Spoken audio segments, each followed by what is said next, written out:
저는 지금까지 40대 넘게 중고차를 구매해보면서 폭탄차를 산 적은 단 한 번도 없습니다. 엔카에서 중고차 살 때 이것만은 반드시 의심하기 때문이죠. 바로 성능기록부입니다. 이 차는 약 1600만원의 보험 이력이 있지만 성능기록부에는 꼴랑 판금 하나 찍혀 있습니다. 이게 말이 되나요? 살 때는 판금 하나뿐이라고 비싸게 사고 팔 때는 숨겨진 사고들로 강가당하면 억울하잖아요.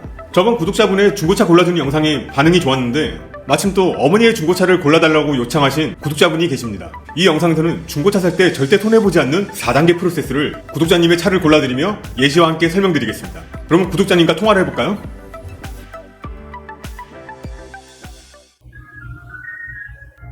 여보세요? 안녕하세요. 예, 카티의 조씨 아저씨라고 합니다. 반갑습니다. 안녕하세요. 나이랑 직업, 요 정도만 알려주시면 되고. 올해 31살이고 로봇 엔지니어로 일하고 있습니다. 로봇 엔지니어요? 개발하시는 건가요? 아니면 네, 맞습니다. 로봇 이제 설계하고 제어하는 일을 주로 하고 있습니다. 차에 대해서 잘 하시겠네요. 근데 이제 로봇이랑 차는 또 다르니까 제가 차는 잘 몰라서 신청을 이번에 하게 됐습니다. 네네. 근데 본인 차가 아닌 부모님 차를 구매한다고. 실은 이번에 제 차를 구매하려고 하긴 했는데 어머니 차가 좀 오래되셔가지고 최근에 미션도 고장나면서 수리비도 많이 들고 해서 이제 어머니한테 좀 효도하는 마음으로 이번에는 그냥 어머니 차를 사드리고 제가 이제 어머니 차를 물려받는 걸로 좀 하려고 합니다. 오, 저랑 완전 결이 다른데요? 저도 평소에 이렇게 효도를 많이 못해가지고 이번 기회에 좀 하려고 생각을 하게 됐습니다. 그러면 5시리즈도 좋은데 어머니 차로 E클래스를 선택한 이유가 있나요? 실은 이게 5시리즈 타보셨는데 승차감이 좀 딱딱하다고 하셔가지고요. E클로 가려고 합니다. 저도 우리 엄마 벤츠 사드리고 싶은데 어머니가 면허증을 반납을 하셨어요. 그래서 사주고 싶어도 사줄 수가 없어요. 이 새끼한테 입만 벌리면 거짓말이. 어머니 차에 필요한 옵션. 항상 운전을 좀 많이 하셔서 예? 저는 주행 보조랑 그다음에 통풍 시트 그리고 회색을 좀 좋아하셔가지고 어머니가 4륜 구동도 필요하세요? 지금도 후륜이어가지고요. 4륜까지는 굳이 혹시 그럼 여자친구 있어요? 있습니다. 그럼 제가 여자는 효자를 안 좋아한다고 그랬는데 여자친구가 괜찮아 하던가요? 그래서 말을 그냥 아직 안 했습니다. 제가 결혼 선배였어요. 형으로서 얘기할게. 결혼 전에 사고 싶은 거 다 사야 돼요.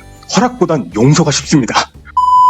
그럼 이제 엔카에서 구독자님 조건에 맞게 세팅해볼게요. 벤츠, E클래스, 가솔린 후륜구동, 연식은 2020년부터 주행거리는 5만 킬로 이하, 가격은 3,800 이하, 옵션은 주행보조장치, 통풍시트. 낮은 가격 순으로 하니까 차량 6대 있고 차량 한 대만 빼고 모두 2300 아방가르드네요. 그럼 첫 차부터 볼게요. 첫 차는 20년식 2300 아방가르드, 주행거리는 47,000km에 가격은 3,100만원으로 가장 저렴합니다. 게다가 어머니가 좋아하는 회색이죠? 저는 중고차 볼 때 사진을 제일 먼저 봅니다. 사진 보면서 이상 없는지 체크를 해야죠. 근데 이 차 사진에서 이상한 점 4개를 발견했어요. 첫 번째는 조수석 뒷도어는 색깔이 살짝 옅은데 뒷텐더는 조금 더 진하죠. 두 번째, 트렁크보다 범퍼가 더 진하고 이 세 번째 사진 보면 앞펜더보다 본넷이 더 진한 거 보이죠. 이렇게 색상 차이가 있으면 재도장한 거고 재도장했으면 판금까지 있는지 확인해봐야죠. 마지막 네 번째 사진 보면 타이어는 금호 타이어고 트레드가 좀 짜글짜글해서 뭐지 했는데 와, 보이시죠 여러분? 이거 윈터 타이어입니다. 10월인데 너무 빠르죠? 만약 여름 내내 이 타이어를 사용하고 있었다면 그건 차주가 차에 관심이 1도 없다는 거죠. 자, 사진 다음은 보험 이력이죠. 보험 이력 보면 용도 이력 있네요. 소유자 변경은 3번, 내 차 피해 4회, 수리비는 1,599만원. 근데 중요한 건 수리비가 아니라 수리비 내역입니다. 그리고 사고는 전부 타차 보험으로 수리했네요. 860만원 사고는 도장이 90만원, 공비가 305만원입니다. 여러분, 공인비가 도장비 반 이상이라면 의심을 해봐야 됩니다. 이건 단순 도장이 아닌 판금 이상 이루어졌을 확률이 높기 때문이에요. 나머지 사고도 보면 100만원 사고는 도장 50에 공임 50, 판금 무조건 했고요. 427만원 사고는 도장이 45에 공임 78, 교환 판금 무조건 있는 거죠. 보험 이력 다음에 성능지를 봐야죠. 성능지 정확 상태에 보면 리콜에 해당 없음이라 나왔는데 제가 알기로는 이 차 리콜 있습니다. 다음 사고 수리 이력 보면 조수석 디펜더에 판금 하나 있네요. 아니, 이 차 수리비만 1,599만원에 도장비 210, 공임만 460이에요. 근데 꼴랑 판금 하나? 이건 말이 안 되는 거죠. 이게 완전 소비자 기만하는 거예요, 이게. 이 성능장은 도저히 믿음이 안 갑니다. 아래 세부 상태 보면 누유 누수는 없고 올 양호. 근데 이 성능장 믿을 수가 없죠. 그래서 점검 빡시게 잘해야 됩니다. 점검자 의견. 점검자 의견도 비어있어요. 이럴 때는 반드시 딜러한테 성능지 원본 요청해가지고 확인해야 됩니다. 성능지 원본에는 점검자 의견이 있는데 딜러가 엔카에 올릴 때 빼놓고 올리는 경우가 있어요. 그리고 성능 상태 고지자 확인해야죠. 이 차는 성능 상태 고지자와 엔카 판매자 상사명이 같아서 알선 수수료 없는 게 정상입니다. 만약 이름이 같은데 수수료 달라는 딜러를 만나면은 아니 당신 차 당신이 파는 건데 알선 수수료 왜 받냐, 당신이 알선 딜러냐 이렇게 따지세요. 마지막으로 카티 매물 리포트 보면서 확인해봐야겠죠? 종합 의견에 유사고 차량으로 의심된다고 하네요. 데이터로 추정한 차량 상태는 와 살벌하네요. 여러분 엔카 성능지에는 분명 디펜더 판금 하나였어요. 근데 아펜더 좌우 트렁크 판금에 리어 패널 교환, 그렇죠. 수리비 상 이 정도는 찍혀 있어야죠. 사고 이력 한 번씩 볼까요? 427만원 타차보험 사고는 사설공업사에서 수리했고 리어 패널 판금하고 트렁크 탈착. 324만원 사고는 자비 수리입니다. 그리고 렌트 기간에 발생한 사고라서 보험 이력이 없는 거예요. 아펜더 도장에 나와 있지만 판금도 의심해봐야 되는 거죠. 아래 보면 와 대박, 여러분 1195만원 사고예요. 그리고 또 자비 수리, 얘도 렌트 기간에 난 사고죠. 정비소 이력 보면 수리비 내역에 타이어, 조수석 서스펜션, 전자식 파워 스티어링 뭐 이런 거 코딩한 걸로 봐서 전측면 사고로 보여지고, 국토부 이력에 전후 패널 이력이 있으니까 정황상 프론트 패널도 확인해봐야 되죠. 그러니까 렌트카 이력 있는 차들은 진짜 잘 확인해야 됩니다. 202만원 타차보험은 뒷범퍼 교환, 리어 패널 판금. 뭐 리어 패널 판금 했을 수 있지만 공임이 낮아서 큰 사고는 아닙니다.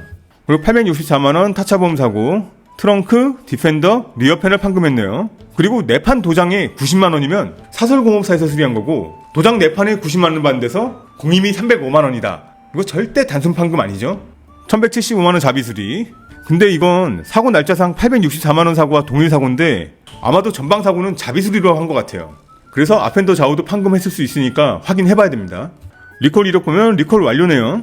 제가 아까 그랬죠, 이 차 리콜 있다고. 근데 엔카 성능지에는 리콜 해당 없음. 이런 사소한 거 하나가 성능장의 신뢰를 깨트리는 겁니다. 히스토리 보면 차주는 2명이고 마지막 차주는 7개월 만에 팔아버렸네요. 근데 정비 이력 보니까 마지막 차주는 차량 구입 후 4일 만에 주행 보조장치 이상으로 87만원 수리하고 얼라이먼트 및 아펜드 교환하고 바로 차를 팔아버렸습니다. 이렇게 수리하고 7개월 만에 차를 팔아버렸다. 차량에 문제가 있었을 확률이 높죠? 또 여기 보면 8월에 판매된 차량인데 지금 윈터 타이어 껴있잖아요. 이건 전차주가 차량에 관심이 없는 사람일 수 있어요.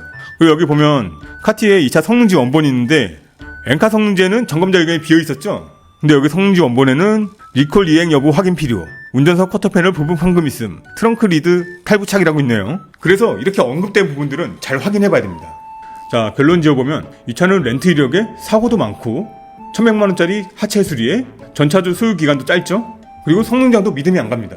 이런 차를 부모님한테 사드리는 건 좀 그렇죠? 그래서 이 차는 고민할 필요도 없이 패스. 이런 식으로 매물 하나하나 뜯어보면 가격만 보고 사는 일은 진짜 없어집니다. 그리고 매번 차 고를 때마다 같이 고민해 드릴 테니까 필요할 때 바로 찾아볼 수 있게 구독, 알림 설정 해주시고 좋아요도 한번 눌러주세요. 두 번째 차는 20년식 2300 아방가르드, 주행거리는 49,000km에 가격은 3,600만원.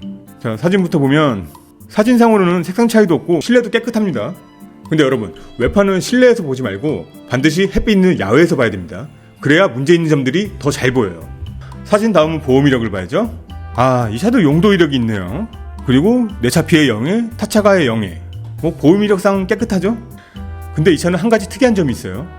렌트 이력이 있음에도 불구하고 자차보험 미가입 기간이 없습니다. 보통 렌트카들은 렌트 기간 동안 자차보험 미가입 기간이 있어서 보험 이력을 신뢰하기 어렵죠. 하지만 이 차는 자차보험 미가입 기간이 없으니까 보험 이력을 신뢰할 수 있다는 뜻이죠. 이거는 굉장히 좋은 포인트입니다. 다음은 성능지. 성능지는 딜러가 원본을 올려놨어요. 사고 이력은 아무것도 없이 깨끗하고 세부 상태에도 누유 누수 없고 올 양호. 근데 성능지 뒷면 사진이 없어서 점검자 의견을 확인할 수 없어요.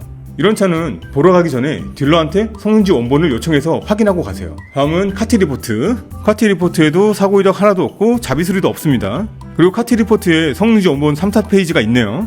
점검자 의견에는 뭐 형식적인 말만 있고 성능 상태 고지자와 엔카 판매자 상사명이 같아서 이 차도 알선 수수료가 없는 차량입니다. 그리고 여기 21만 3,620원 있죠. 이건 바로 성능보증 보험료입니다. 성능보증 보험료는 소비자가 내야 하는 부대비용인데 21만원이 뭐 그렇게 작은 돈은 아니죠. 근데 이 차 아쉬운 점이 하나 있네요. 취득금액은 2,675만원인데 판매가는 3,600만원이에요. 이건 취득세 탈세를 위해 실제 취득한 금액보다 낮게 신고한 다운 계약의 가능성이 높아요. 만약 정말 2,675만원을 떠왔다면 매입 당시 차량 상태가 안 좋았을 가능성이 높죠. 어느 쪽이든 좋은 신호는 아니니까 주의하셔야 됩니다. 다운 계약 자세한 설명은 지난 영상에 다뤘으니까 궁금한 분들은 참고하세요. 이 차를 정리해보면 렌트 이력은 있지만 자차 보험 미가입 기간은 없고 보험 이력도 깨끗하고 주행거리도 49,000km면 뭐 큰 문제 없을 확률이 높죠. 그래서 이 차는 한번 보러 갈 만한 차라고 생각합니다. 자, 세 번째 차 볼게요. 20년식 E300 아방가르드, 주행거리는 27,000km. 이 중에서 가장 짧습니다. 가격은 3,690만원. 그리고 벤츠 인증 중고차에 구독자님 어머니가 가장 좋아하는 회색이에요. 자, 사진부터 보면 사진상 외관 색상 차이는 없는 것 같은데 아까도 얘기했죠? 실내 말고 야외에서 확인하라. 아, 근데 타이어 사진 보면 타이어 트레드가 거의 없어요. 이럴 경우에는 국산 타이어 한두 짝값 정도 빼달라고 하세요. 자, 사진 다음은 보험 이력. 와, 드디어 용도 이력 없는 차가 나왔어요. 내 차 피해 1에 103만원, 타차가에는 0원. 수리비 내역 보면 도장 74만원에 공임 25만원이라 뭐 경미한 사고죠. 다음은 성능지. 종합 상태에 보니까 리콜 해당 없음이라고 나와 있는데 앞에 차들도 같은 연식인데 리콜이 다 있었죠. 이러면 성능장 신뢰성이 의심되죠. 사고 이력 보면 운전석 앞핸더에 판금 하나 있어요. 사실 판금 누락하는 경우도 많은데 이렇게 찍혀 있어서 성능장 신뢰도가 다시 올라갔습니다. 세부 상태는 누유 누수 없이 올 양호. 주행거리가 짧아서 문제 없을 확률이 높죠. 그리고 성능지 고지자와 엔카 판매자 상사명 같습니다. 설마 벤츠 인증 중고차에서 알선 수수료 받겠어요? 마지막으로 카티. 상세 내역이 없지만 주의해야 할 사고 있음. 데이터로 추정한 상태 보니까 앞범퍼 수리 정도밖에 없습니다. 사고는 103만원 사고 이력 하나밖에 없는데 수리는 벤츠 센터에서 했고 앞범퍼 수리, 국토부 이력에 전후 팬더 앞범퍼 수리 기록이 있습니다. 정황상 앞팬더 쪽이 맞죠? 그럼 성능지랑 일치하니까 정직한 성능장이라 볼 수 있죠. 리콜 이력 보면 리콜 한 건 있었고 완료했죠. 근데 엔카 성능지에는 없었죠. 벤츠 인증 중고차에서 이런 거 크로스 체크 안 하나? 그리고 무상 수리는 차주가 센터 가서 직접 확인해야 되거든요. 근데 벤츠 인증 중고차는 센터 이력을 다 제공해준다고 하니까 거기서 확인할 수 있겠네요. 아, 근데 이건 좀 아쉽네요. 취득 금액은 2,845만원인데 판매가는 3,690만원. 이건 역시 다운 계약의 확률이 높죠. 정비 이력에 보면 벤츠가 이 차를 매입하기 하루 전에 엔진 점검 이력이 있어요. 혹시 엔진에 문제가 있어서 2,845만원이 떠왔나? 하지만 벤츠 인증 중고차는 1년 2만 킬로 보증 기간이 있기 때문에 뭐 크게 걱정할 건 없어요. 설마 독삼사 큰형인 벤츠가 아우디처럼 나몰라라 하겠어요? 이 차를 정리해보면 주행거리 가장 짧고 보험이력 양호하고 색상도 어머니가 좋아하는 회색에 그리고 벤츠 인증 중고차에 보증까지 있으니까 현재까지는 이 차량이 가장 좋아 보입니다. 다음은 마지막 네 번째 차. 20년식 E300 아방가르드, 주행거리 41,000km, 가격은 3,750만원. 이 차량도 벤츠 인증 중고차입니다. 사진부터 보면 앞범퍼랑 앞팬더는 약간 누렇고 본넷은 좀 더 하얗죠. 이렇게 색상 차이가 나면 확인해봐야 됩니다. 타이어는 넥센이고 트레드는 최소 한 60% 이상 남아 보입니다. 실내도 깨끗하고요. 다음은 보험 이력. 보험 이력 보면 이 차도 용도 변경 이력이 있네요. 내 차 피해 0에 타차가에 0에 자차보험 미가입 기간은 23년부터 25년까지. 다음은 성능지. 성능지는 딜러가 원본을 올렸네요. 리콜 완료했고 사고 이력도 깨끗하고 누유 누수 없고 올 양호. 근데 점검자 의견이 조금 걸려요. 미세한 판금 도장은 고지하지 않음. 왜 이리 당당하죠? 전 이렇게 적혀있으면 어딘가 손본 게 아닌가 이런 의심이 듭니다. 왜냐면 이 차 자차보험 미가입 기간도 있었잖아요. 그래서 확인 잘 해봐야 됩니다. 성능 상태 고지자. 이 차도 벤츠 인증 중고차니까 알선 수수료 없고 여기 성능 보증 보험료는 63,000원으로 비교적 저렴합니다. 근데 신기한 건 두 번째 차는 연식도 같고 주행거리도 7,000km밖에 차이 안 나는데 성능 보증 보험료가 21만원. 무려 3배 넘게 차이 나죠? 이게 왜 그러냐면 두 번째 차를 점검한 성능장에서 예전에 점검 오류나 보상 사례가 많았던 거예요. 그래서 이 성능장은 믿을 수 없다 해서 같은 조건이라도 보험료를 더 높게 받는 거죠. 즉 성능 보증 보험료가 동급 차량에 비해 높다는 건 그 성능장의 신뢰도가 낮다는 뜻입니다. 게다가 이 보험료 우리가 내는 거잖아요. 마지막은 카티 리포트입니다. 데이터로 추정한 상태 보면 사고 이력도 깨끗하고 리콜 한 건 있었고 완료했고 그리고 벤츠 인증 중고차니까 무상 수리랑 정비 이력 다 알려주겠죠? 1인 신조 차량이고 정비 이력에 연료 분사 펌프 수리 이력이 있네요. 저하 펌프인지 고하 펌프인지 모르지만 13,000km에 교환한 거라 단순 불량일 수 있습니다. 자, 이 차를 정리해보면 렌트 이력은 있지만 주행거리가 짧고 벤츠 인증 중고차라 보증이 있으니까 이 점은 큰 강점입니다. 그래서 이 차도 한번 보러 갈 만한 차량이라 생각합니다. 여러분이라면 이 4대 중 어떤 차를 선택할 건가요? 저는 1순위는 3번 차, 2순위는 4번 차, 3순위는 2번 차, 1번 차는 패스. 3번 차가 1순위인 이유는 명확합니다. 첫째, 주행거리가 가장 짧고 두 번째, 펜타 판금은 있지만 보험 이력으로 가능한 사고고 안전에 큰 영향을 주는 사고는 아니죠. 세 번째, 벤츠 인증 중고차라 1년 2만 킬로 파워트레인 보증이 있고 네 번째, 어머니가 가장 좋아하는 회색입니다. 그래서 저는 구독자님한테 3번 차를 1순위라고 알려드렸습니다. 자, 그럼 제가 추천한 차를 구독자님은 어떻게 생각하는지 한번 통화를 해보겠습니다. 네, 여보세요. 안녕하세요. 카티의 조시영이에요. 안녕하세요. 예. 제가 메일로 보낸 리포트 보셨나요? 아, 네. 너무 상세하게 설명해 주셔가지고 좀 열심히 봤습니다. 아, 그럼 제가 추천한 차량 중에 마음에 드는 차 있었나요? 아, 네. 형님이 추천해주신 그 3번 차가 저는 제일 마음에 들더라고요. 예. 그리고 보니까 2번이랑 4번 차도 좀 좋아 보였습니다. 아, 다행이네요. 근데 제가 리포트에도 적어놨지만 이건 어디까지나 데이터상 괜찮은 차지 차량 보러 가면은 잘 점검해야 됩니다. 그리고 3번 차 같은 경우에는 타이어 가지고 내고하는 것도 아셨죠? 아, 네. 알겠습니다. 그럼 어머니 차 구입 잘 하시고 궁금한 점 있으면 또 물어보세요. 아, 진짜 이렇게 이번에 도와주셔가지고 너무 감사합니다. 모트라인 때부터 너무 잘 보고 있었습니다. 아, 모터라인 보셨나요? 아, 네네. 아, 감사합니다. 그럼 지인들한테도 구독 추천 좀 부탁드리겠습니다. 네, 알겠습니다. 예, 들어가세요. 구독자님이 만족하셔서 저도 기분이 좋네요. 오늘 영상은 여기까지고요. 진짜 차량 구매하는데 어려움이 있으신 분들은 구독, 좋아요, 알림 설정 하시고 고정 댓글에 구글 폼에 문의 주세요. 그럼 다음 영상에 뵙겠습니다.